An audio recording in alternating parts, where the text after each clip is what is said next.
Bonjour coach, Ange-Patrick Hirier de la police du sport. Face à une équipe de l'AS Denguélé en difficulté au classement, comment comptez-vous maintenir votre équipe concentrée tout en exploitant les faiblesses défensives de l'adversaire? Considérez-vous ce match comme à votre portée? Bonjour Anne-Patrick. Je pense que c'est l'erreur à ne pas commettre. Le fait de considérer l'équipe de Denguele en fonction de sa position au classement, euh, c'est une erreur à ne pas commettre. Parce que nous abordons ce match-là avec beaucoup de concentration, avec la même concentration que lorsque nous abordions les matchs précédents. Et nous avons même rappelé à nos joueurs d'avoir une concentration encore plus accrue. Parce que cette équipe de Denguele, c'est une équipe qui fait partie du championnat. Nous ne tenons pas compte de son rang. Donc nous abordons ce match-là sans appréhension, avec beaucoup de concentration, avec beaucoup de motivation, dans l'objectif d'aller à Yamsokro, faire un résultat positif. Et pour nous, le résultat positif, c'est les 3 points. Voilà, donc nous ne partons pas avec un complexe de supériorité, avec une suffisance débordante. Non, non, pas du tout. Parce que là, ça sera vraiment une grande erreur, une grosse erreur.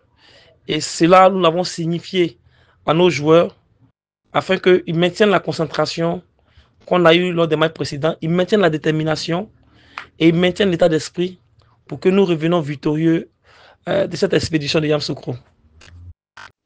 Bonjour à tous, Carlos Condé pour apprécier avec Canal Plus Sport.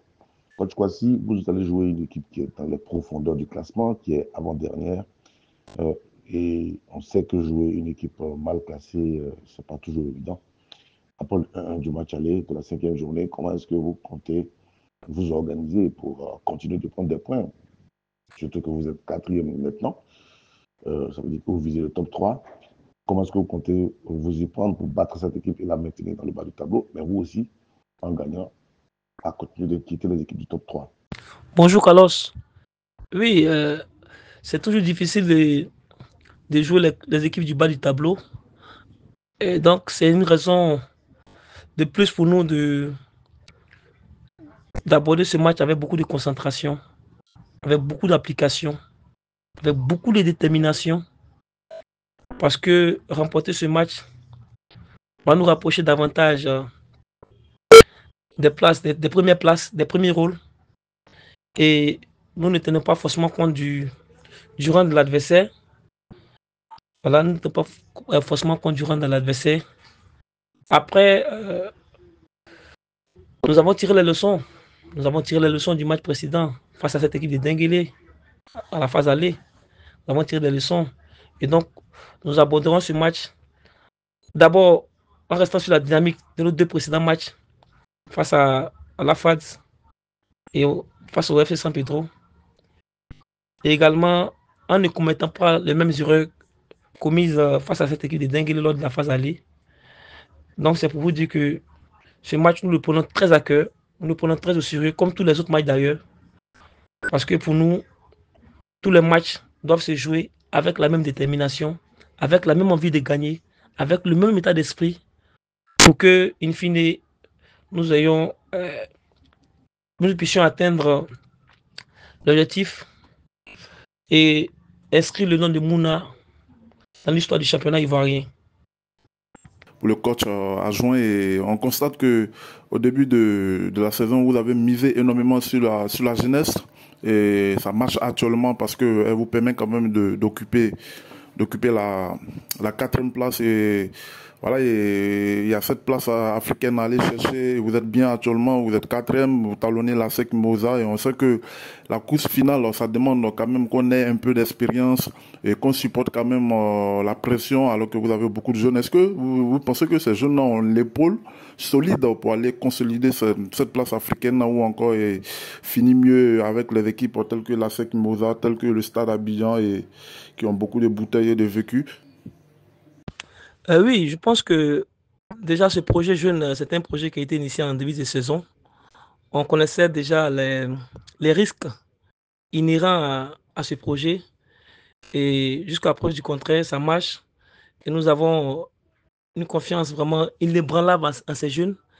Et je pense que, quel que soit l'issue de la saison, ces jeunes avons démontré que nous n'avons pas eu tort de leur faire confiance.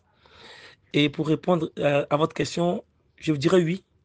Nous avons des jeunes, certes, mais des jeunes avec un peu d'expérience qui pourront supporter la pression et qui pourront suivre le rythme parce qu'ils travaillent bien. Il y a de la qualité, il y a de la prise de conscience. Il y a également l'insouciance qui pourra nous servir d'éléments motivateurs pour ces jeunes-là pour terminer très bien la saison. Donc je pense que je dirais oui, nous avons suffisamment de jeunes, certes, mais ces jeunes-là pourront répondre à la pression et au rythme de la fin de saison, également aux différentes ambitions que nous sommes assignés en début de saison.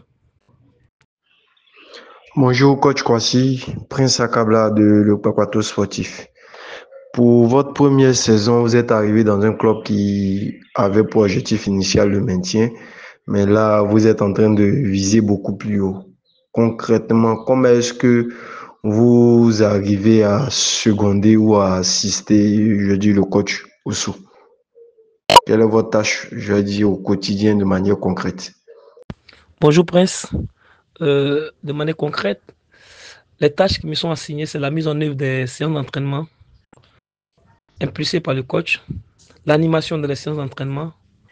Également, j'ai une tâche d'assistanat, comme vous avez dit. J'assiste le coach lors des matchs parce que lors des matchs, il est plus dans l'action et moi, j'ai un regard un peu plus extérieur. Et à partir des différents éléments que j'observe, tant dans notre équipe que dans l'équipe adverse, je lui transmets et ensemble, on trouve des solutions pour résoudre les problèmes à nous poser par l'adversaire ou ensemble, on trouve des solutions pour poser des problèmes à l'adversaire. Donc, voici de manière résumée les tâches que j'exécute auprès du coach.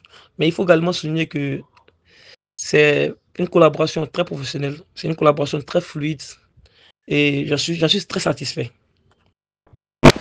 Bonjour, c'est Sandra Ingrid de Le Foot 226. J'ai une question au coach et une question au joueur. Au coach, votre équipe affiche une solidité remarquable cette saison avec seulement 3 défaites. Quelle est la clé de cette régularité et comment abordez-vous ce match contre l'AS Denguélé? Bonjour, je pense que la clé de cette solidité défensive, c'est toute l'équipe. C'est toute l'équipe. C'est un bloc des attaquants en passant par les milieux et la ligne défensive avec nos gardiens qui, dans des moments charnières, est très décisif. Donc, je pense que c'est cette solidité défensive-là, la clé réside dans le travail collectif de tout le bloc équipe. Maintenant, le match, nous l'abordons avec beaucoup de concentration. Nous abordons ce match-là avec un état d'esprit qui pourra nous permettre de gagner, de revenir de Yamoussoukro avec 3 points pour être sur la dynamique de victoire qui nous met aujourd'hui au haut du tableau. Et donc, je pense que c'est ce état d'esprit-là que nous allons développer. C'est cela qu'on va vraiment améliorer avec les gamins pour qu'on sorte victorieux de cette expédition du Yamoussoukro. Bonjour Série B. Votre équipe est en pleine forme actuellement avec 4 victoires en 5 matchs. Quel est l'état d'esprit du groupe avant cette rencontre? Merci. On a toujours eu de bon état d'esprit avant le match. Toujours resté positif, concentré sur le match. Mais le reste, à Dieu le fera. Bonjour, moi c'est Clément Yeton, consultant à la 3. Et sur les derniers matchs de Mouna, on constate qu'il y a une dépendance de Akor Isaac, qui est le monsieur plus de cette formation de Mouna. Il a scoré face à Bouaké, face à Afad et face à FC San Pedro pour votre dernier match. Et quand il ne marque pas, on a l'impression que les autres ont du mal quand même à mettre le ballon au fond. Est-ce qu'on peut parler d'une dépendance de Akor Isaac dans cette formation de Mouna FC? Oui, Akor Isaac nous fait sourire à chaque match. Mais il y a des autres aussi qui sont là.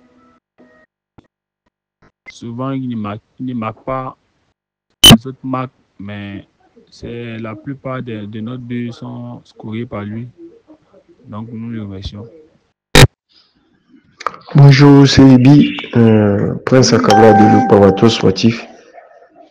Est-ce que pour ce match face à Denguele qui est dans une meilleure forme depuis la phase retour par rapport à la phase aller et plus difficile à jouer, il y a un challenge supplémentaire de, pour la première fois, obtenir 3 victoires de suite et enclencher une dynamique positive pour continuer à regarder vers le haut? Nous savons que ce match face à Denguele, ça ne serait pas facile. Denguele, c'est une grande équipe.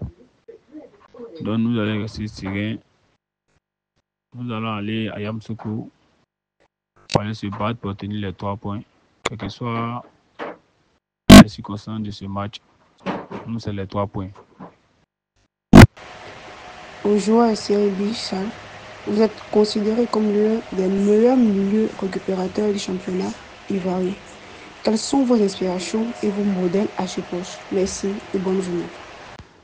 Donc nous allons aborder ce match avec beaucoup de concentration, beaucoup de détermination, surtout beaucoup de courage aussi dans le match, parce que le match passé n'a pas été comme nous voulions. Donc nous allons nous concentrer sur ce qui n'a pas marché au match passé pour terminer ce match. Mes inspirations viennent de Dieu, de ceux qui m'entourent, de près comme de loin, qui me donnent toujours des conseils. Soit de devenir un joueur grand milieu de terrain comme N'Golo Kanté,